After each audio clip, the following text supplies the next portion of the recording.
one point lang, maybe one Yes, or sir. two questions on that Yes, point. Your Honor. Sabi mo, the President, sa pananaw mo, and yung iba, Speaker Martin felt threatened. Base doon sa investigation namin, sir. Base sa investigasyon at base sa video. Base sa video, sa investigation, at sa ibang testimony. So if they felt threatened, that means tingin nila totoo yung sinabi ni VP Sara na patayin sila. Kasi they wouldn't feel threatened if they don't think na she meant it, na patayin silang tatlo, right? In our investigation, they trinato nila yung utterances as seryoso. Yes, At so banta they ito. won't feel threatened unless tingin nila seryoso yung threat. According to them, seryoso yung threat, Yes, sir. okay. But the threat was, pag pinatay niyo ako, papatayin ko kayo. So kung hindi naman nila sila balak patayin, why would they feel threatened?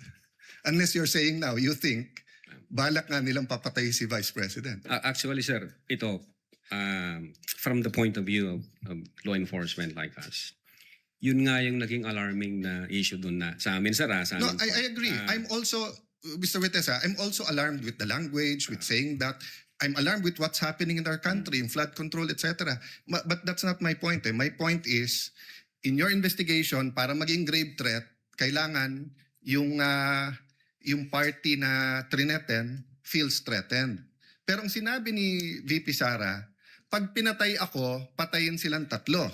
So kung wala naman silang tatlo balak na patayin siya, why would they feel threatened? Did that not come into your mind as an investigator? What comes into your mind, Your Honor, is yun nga, yung possibility na God forbids may mangyari sa BP na hindi naman alam nung tatlo, then mati-trigger ngayon yung instruction, then papatayin yung tatlo na hindi naman nila alam. At the same time, No, may mga ibang grupo. Then in na- that case, hindi ba logical, because you're the President of the Philippines, you order the PSC to make sure that walang mangyari sa kanya rather than baliktad na tinanggalan siya ng security. Nung I'm just following your logic. I won't Yes, I sir. won't argue. Finish your ano, and I'm satisfied, Mr. President. I'm just trying to figure out nga no how you came about yung gave threats given Yeah. na ang sinabi niya kung papatayin ako. So We- finish your answer so that we qualify that grave threats sa term namin as event-based condition na yun nga pag nangyari yung event magti-trigger ngayon yung threat ng Vice President. Now insofar as na-threaten sila, yung sinasabi mo po sir na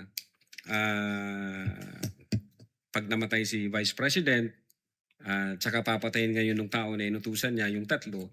Ang isa sa alarming, na very alarming part na nakita namin, yung mga sasakay ho na grupo po eh.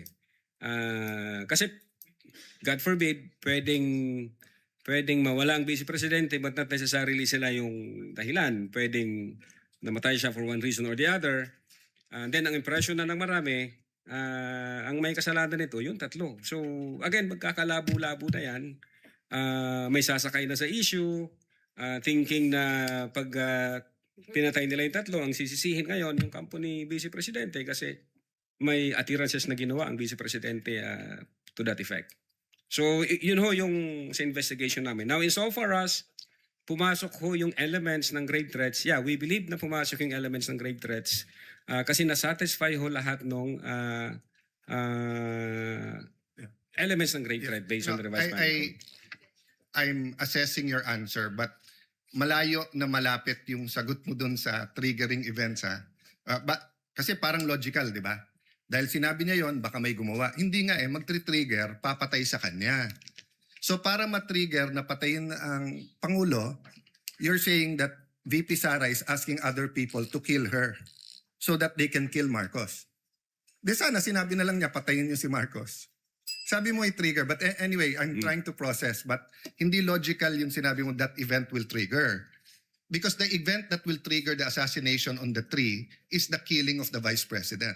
And the Vice President will not tell people, kill me so that you kill them. Precisely, Your Honor. Ang death kasi, for instance, mamatay yung Vice Presidente, it does not necessarily follow na yung tatlo yung nagpapatay base doon sa utterances. Pwede kasing mamatay yung Vice Presidente for one reason or the other. And again, since walang makakalam kung sino ang pumatay dyan, ang impression ng mga tao ngayon, matitrigger ngayon yung instruction. Pag na-trigger yung instruction, pwede na ngayon sumakay yung iba-ibang grupo thinking na kahit mabulilyaso ang sisisihin dito ang Vice Presidente kasi nga may appearances na ginawa ang Vice Presidente in public. From the point of view of law enforcement, ang gulo nun, Your Honor, matter of national security po yun. It's a matter of national security.